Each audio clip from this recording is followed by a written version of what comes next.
Assalamu alaikum wa rahmatullahi wa barakatuh. Bienvenue dans une nouvelle vidéo de Rayons d'Islam, là où chaque mot est une lumière, et chaque souffle une élévation vers celui qui ne vous oublie jamais. Abonnez-vous dès maintenant, et rejoignez cette communauté qui cherche sincèrement à se rapprocher d'Allah à travers la sagesse, la patience et la lumière du Coran. Section 1. Le silence d'Allah n'est jamais un abandon. Il y a des nuits si longues qu'on se demande si le soleil a oublié de se lever.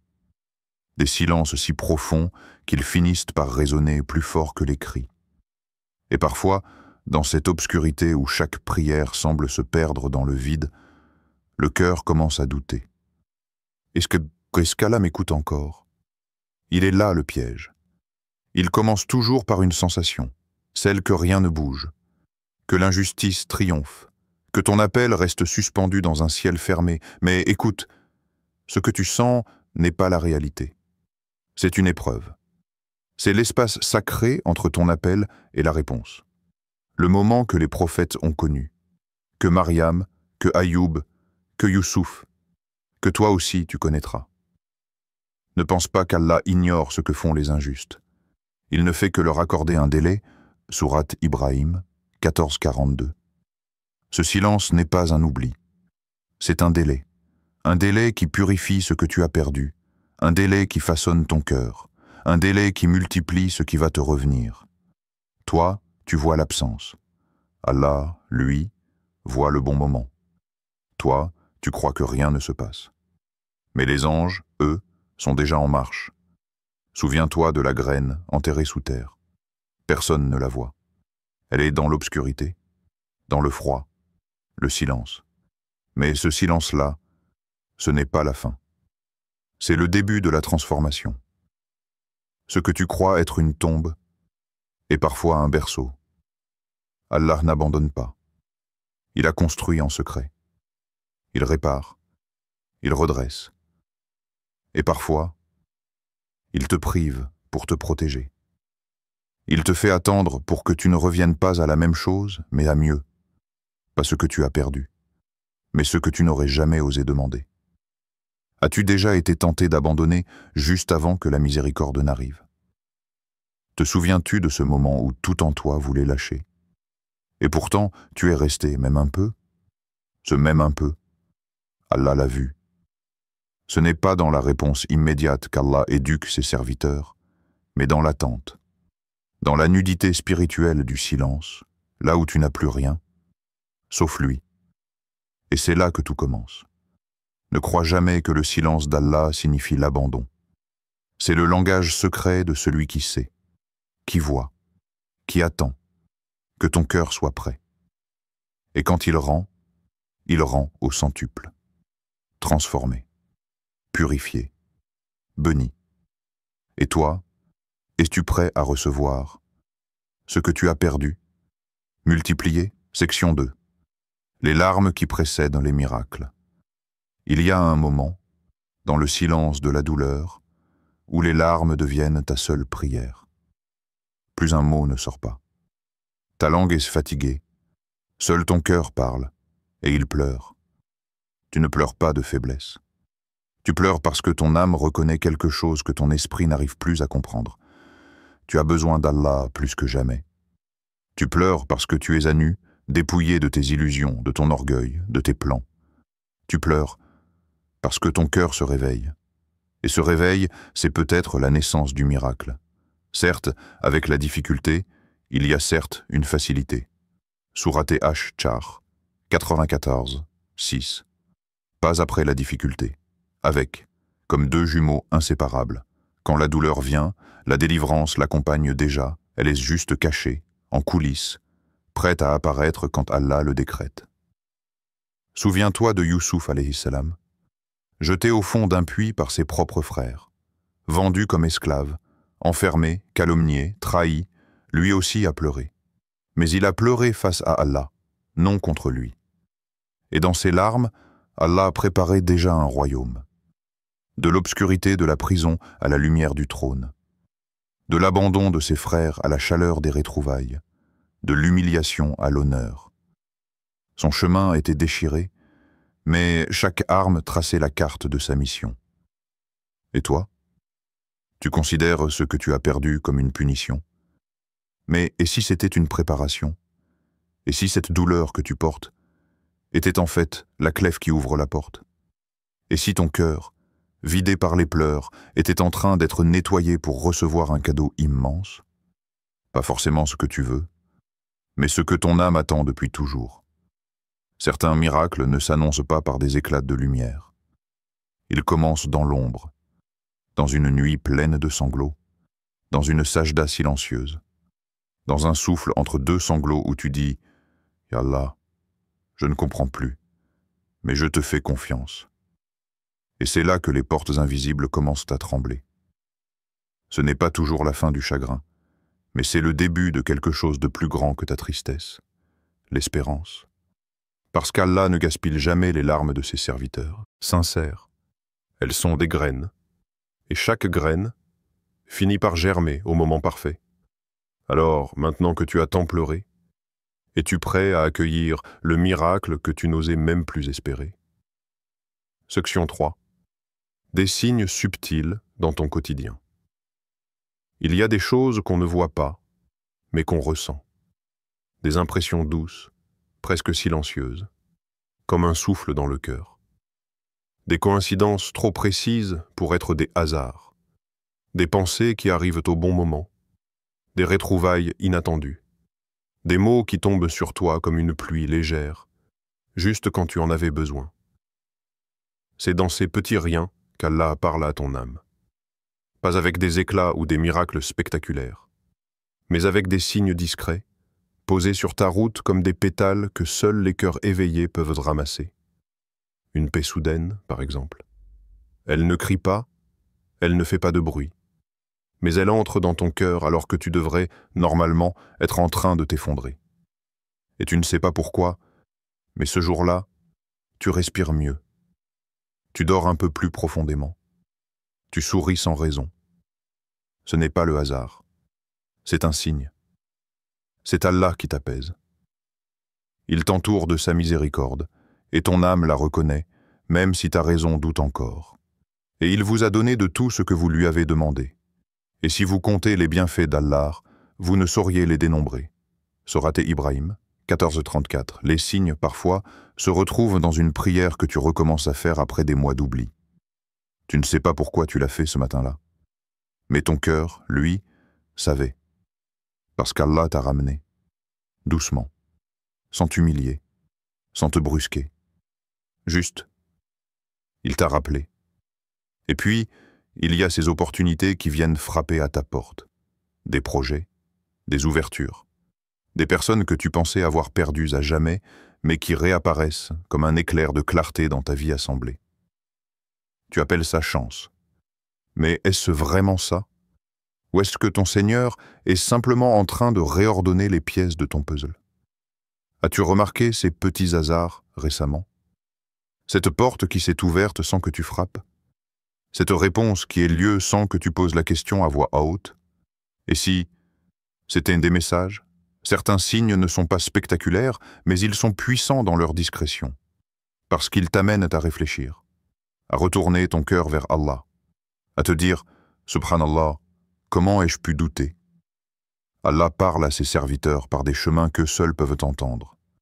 Alors ouvre ton cœur, car les panneaux sont là, partout, dans chaque souffle, dans chaque silence, dans chaque sourire qui revient sans raison apparente. Et peut-être que ce que tu as perdu est déjà en chemin vers toi, guidé par ces signes subtils qui parsèment ton quotidien. Section 4. Le détachement qui précède la restitution. Il y a des choses qu'Allah ne peut pas te rendre tant que tu refuses de les lâcher. Pas parce qu'il veut t'en priver, mais parce qu'il veut te libérer. La perte, parfois, est une miséricorde déguisée. Elle agit comme une main invisible qui détache doucement ton cœur de ce à quoi il s'accrochait avec désespoir. Un amour, un projet, une image, une personne, quelque chose ou quelqu'un que tu avais placé si haut dans ton cœur qu'il a fini par en éclipser le Créateur lui-même. Ce n'est pas l'objet perdu qui est le problème. C'est la place qu'il occupe dans ton âme. C'est là que commence l'idolâtrie émotionnelle, non pas devant une statue, mais dans ce moment subtil où ce que tu veux devient plus important que celui qui donne. Et Allah t'aime trop pour te laisser t'égarer ainsi. Il se peut que vous détestiez une chose alors que c'est un bien pour vous. Sourate Al-Baqarah, 216. Oui, perdre fait mal. Mais ce qui fait encore plus mal, c'est de vivre accroché à quelque chose qui t'empêche de grandir. Et parfois, Allah t'arrache ce lien, non pas pour te punir, mais pour t'ouvrir une autre porte. Tu perds un emploi, tu pleures, tu paniques, tu doutes, mais dans ce vide, un espace se crée. Et un jour, sans prévention, une passion émerge, un appel, une direction. Ce n'est pas un simple travail que tu trouves, c'est ta vocation. Tu perds une relation, et tu crois que plus jamais personne ne t'aimera ainsi. Mais dans cette solitude, tu redécouvres un amour que tu avais oublié, celui d'Allah. Celui qui t'accepte sans masque, sans condition. Et là, tu commences à t'aimer, comme il t'aime. Parfois, ce que tu veux tant récupérer n'est pas encore sain pour toi. Allah retient, parce que ton cœur n'est pas encore prêt. Parce que si tu recevais maintenant, tu t'y attacherais encore plus que la première fois. Et tu t'éloignerais de lui, de nouveau. Mais quand tu lâches prise, sincèrement, quand tu dis « Ya Allah, si c'est pour moi, rends-le-moi pur. Et si ce n'est pas pour moi, éloigne-le de mon cœur sans rancun. » C'est là que tout commence. Parce que ton cœur, devenu vide, devient enfin disponible pour la paix, pour la vérité, pour la vraie restitution. Ce que tu as perdu ne t'était peut-être jamais destiné. Ou peut-être que si, mais pas dans cette version-là. Pas avec cet attachement. Pas avec cette dépendance intérieure. Et maintenant, regarde ton cœur. Est-il prêt à recevoir, sans s'accrocher?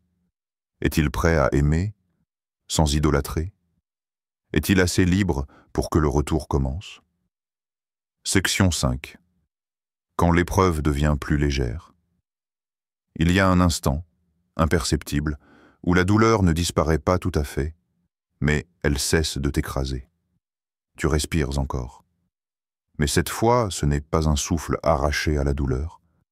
C'est un soufflet plus serein, comme si ton cœur avait compris quelque chose que tes mots n'arrivent pas encore à formuler. Ce n'est pas la fin de l'épreuve, mais c'est peut-être le début de la fin. Tu te réveilles un matin sans cette lourdeur habituelle. Tu entends un verset et il t'apaise au lieu de t'accuser. T'as souri. Pas un grand sourire, mais un vrai. Pas parce que tout s'est arrangé, mais parce que sans même le savoir, Allah t'a rendu plus fort. Et ton Seigneur ne t'a pas abandonné, ni n'a pris de dégoût envers toi. Sourate Ad-Duha, 93, 3. Ce verset, c'est un baume sur les cœurs brisés. C'est une lumière pour ceux qui se croyaient oubliés. Il t'annonce que le silence d'Allah n'était pas un rejet, mais une éducation, une épuration, un chemin vers une sagesse que tu ne pouvais pas encore comprendre. Il arrive un moment où l'épreuve cesse d'être une cage et devient un professeur. Tu n'es plus dans la résistance, tu es dans la compréhension, et ton cœur commence à dire « Je sais maintenant pourquoi j'ai traversé tout cela ». Écoutez cette histoire. Une sœur priait, jour et nuit, pour retrouver son mari disparu. Partie dans des circonstances douloureuses, sans nouvelles, sans adieu, elle suppliait Allah de le lui rendre. Pendant des mois, elle pleura. Et un jour, elle ne pleura plus. Non pas parce qu'il était revenu, mais parce que la paix était descendue dans son cœur. Un calme inexplicable, une acceptation sans amertume. Elle avait lâché prise, et Allah lui avait donné plus grand. Non, elle ne retrouva pas ce qu'elle avait perdu, mais elle retrouva Allah. Et plus tard, un amour nouveau entre dans sa vie. Un amour pur, sincère, aligné sur la foi. Pas une copie de ce qu'elle avait perdu, mais une réponse différente, plus juste, plus douce. Quand l'épreuve devient plus légère, ce n'est pas que tout s'arrête, c'est que ton cœur commence à guérir. Et parfois, cette guérison est le vrai cadeau. Alors si aujourd'hui tu sens un peu moins de poids, si ton cœur cesse de saigner aussi fort qu'hier, si tu peux entendre le Coran sans pleurer de tristesse mais avec espoir, peut-être que ce n'est pas un hasard. Peut-être que c'est le signe que le retour est en marche, pas nécessairement comme tu l'avais imaginé, mais comme Allah l'a décrété, avec perfection. Section 6. Une foi plus forte que la douleur. Il y a un moment presque sacré, où tu prononces Alhamdulillah avec des larmes dans les yeux, pas parce que la douleur a disparu, mais parce qu'elle ne te possède plus. Tu ne glorifies pas Allah parce que tout va bien. Tu le glorifies même quand tout est encore brisé. Et à cet instant précis, tu franchis un cap invisible. Tu ne réagis plus seulement en humain blessé. Tu t'élèves comme croyant façonné. Et Allah aime les endurants. Sourate Al-Imran 3, 146. L'endurance. Ce n'est pas juste survivre à l'épreuve. C'est refuser de devenir amer malgré elle. C'est aimer encore, faire confiance encore, espérer encore, quand ton cœur est fatigué. Et quand tu dis Alhamdulillah dans cette fatigue, tu n'imagines pas ce que tu t'habilles sur toi. Tu attires la tendresse d'Allah. Tu attires les bénédictions que ton cœur, s'il n'avait pas été brisé, n'aurait jamais été capable de contenir. C'est dans l'épreuve que ta foi s'étire, qu'elle prend une forme nouvelle, plus vaste, plus sale, plus prête. Parce que tu ne demandes plus seulement à retrouver ce que tu as perdu, tu demandes à mieux le recevoir, à le mériter, à en faire une adoration. Imaginez ceci. Tu as perdu une chose précieuse, une personne, une opportunité, une saison de bonheur. Et pendant des mois, tu n'as vécu que dans le souvenir. Puis un jour, tu te surprends à dire « Ya Allah, même si je ne le retrouve pas, je te loue, je t'aime, je te choisis. » C'est là que quelque chose bascule. Parce que tu n'es plus centré sur la chose perdue. Tu es centré sur celui qui donne. Et alors, ton cœur devient un récipient. Pas un petit récipient fragile, mais un vase renforcé par les épreuves, capable de contenir plus de lumière, plus de foi, plus de bénédiction qu'avant. Ta foi est-elle prête à recevoir ce que tu as perdu, multiplié?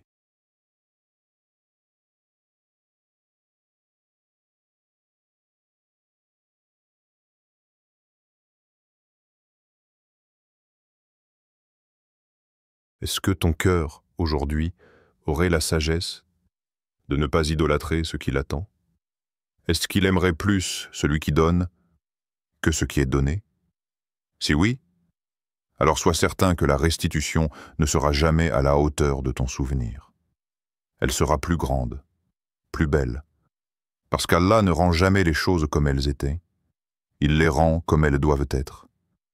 Et c'est quand tu dis « Alhamdulillah » dans la douleur, qu'il commence à écrire l'histoire de ta renaissance. Section 7. Un retour inattendu. Elle priait chaque nuit, 8 années, 2920 jours de larmes, d'espoir, de patience, de prières silencieuses. Elle exigeait un enfant, pas pour combler un vide, mais pour aimer, transmettre, élever une âme pour Allah. Chaque mois, l'attente devenait silence. Chaque silence un test de foi. Et pourtant, elle répétait « Ya Rab, tu es le meilleur des donateurs ». Elle consulta les médecins, suivit des traitements. Rien. Même les voix autour d'elle devenaient dures. Peut-être que ce n'est pas pour toi. Mais elle ne perdit jamais cette lumière dans son cœur. Et puis un jour, elle vit un orphelin. Un petit garçon seul, abandonné, sans nom ni foyer. Son cœur vibre. Elle ne savait pas pourquoi, mais quelque chose en elle dit « C'est lui, c'est lui ». Elle adopta cet enfant. Elle l'éleva comme s'il était sorti de sa propre chaise. Avec tendresse, foi et gratitude. Et peu après, alors que toute espérance médicale avait été éteinte, Allah lui accorda un fils biologique. Un retour, un cadeau, une preuve que rien n'est impossible. Il donne à qui il veut des filles, et il donne à qui il veut des garçons. Sourate Ash-Shura 42-49. Mais ce n'était pas seulement une histoire de maternité. C'était une leçon divine. Allah avait répondu, mais autrement, mieux. Combien de fois avons-nous prié pour une chose? Et, ne la voyant pas venir sous la forme attendue, nous avons cru qu'Allah ne répondait pas. Mais lui, dans sa sagesse, change la forme sans changer la bénédiction. Ce que tu veux peut ne pas être bon pour toi dans sa version actuelle. Mais Allah connaît la version qui va te compléter, pas te casser. Parfois, ce que tu as perdu revient, mais dans une autre forme, avec un autre nom, un autre visage, un autre temps. Et parfois, une sagesse plus grande encore. Réfléchis un instant. Et si la rupture d'une relation n'était pas une fin, mais une libération vers un amour purifié? Et si la perte d'un emploi n'était pas une punition, mais un tremplin vers ton vrai rôle dans ce monde? Et si ce que tu appelles aujourd'hui manque était en réalité une place laissée vide pour un miracle personnalisé? Allah ne rend pas toujours ce qu'on a perdu exactement comme avant, mais il le rend comme il veut, et toujours en mieux. Alors, la vraie question est, et si ce que tu as perdu allait revenir sous une autre forme, encore meilleure? Seras-tu capable de la reconnaître? Ou seras-tu trop occupé à chercher ce que tu as laissé dans le passé? Section 8. Le retour du calme intérieur. Et si le vrai cadeau n'était pas le retour de ce que tu as perdu, mais la paix que tu ressens malgré son absence? Et si Allah ne t'avait pas rendu l'objet, parce qu'il t'avait rendu la liberté intérieure que tu avais perdue avec lui? Il arrive un moment, discret, presque imperceptible, où tu ne sens plus le besoin de forcer, de courir, de réclamer. Tu ne luttes plus contre le décret. Tu ne négocies plus avec la vie. Tu acceptes, pas comme une résignation amère, mais comme une soumission paisible qui te dit « Ya Allah, tu sais, tu vois, tu choisis mieux que moi ». Et là, quelque chose de très précieux revient dans ton cœur. Quelqu'un a choisi que tu avais perdu sans même t'en rendre compte. Le calme. Ceux qui ont cru et dont les cœurs se tranquillisent à l'évocation d'Allah. N'est-ce point par l'évocation d'Allah que se tranquillisent les cœurs? Sourate Ar-Ra'd 13-28. Tu commences à comprendre que tu n'as pas besoin de posséder pour être comblé, que tu n'as pas besoin de tout comprendre pour être serein, que tu n'as pas besoin de récupérer ce que tu as perdu, pour goûter à la paix profonde que seul Allah accorde. Et si on s'arrêtait un instant, là maintenant, pas dans une mosquée, pas dans un moment parfait, juste ici, toi, ton cœur et Allah. Ferme les yeux, respirez, et dis simplement en toi, Subhanallah, Alhamdulillah, La ilaha illallah, Allahu Akbar, bis, doucement, sans précipitation, laisse chaque mot descendre en toi comme une pluie fraîche sur une terre sèche. Écoute ton cœur, répondez à sa réponse. Ce frisson subtil, cette détente dans vos épaules, cette larme peut-être qui monte sans prévenir. Ce n'est pas une émotion, c'est une visite. Tu viens de vivre, en quelques secondes, ce que des gens cherchent dans des années d'errance. Non pas la résolution du problème, mais la tranquillité de l'âme, malgré le problème. Et c'est cela, parfois, que Dieu rend avant tout. Le calme, la confiance, le retour à l'essentiel. Alors si tu sens cette paix, même si rien n'a changé autour de toi, dis Alhamdulillah, parce qu'elle est le prélude à toutes les autres restitutions. Section 9. Le plus grand retour, c'est Allah lui-même. Parfois, la plus grande perte n'est pas celle que tu imagines. Ce que tu crois avoir perdu n'était en réalité qu'un détour, un chemin, une épreuve. Un passage obligé vers le vrai retour. Le retour vers Allah lui-même.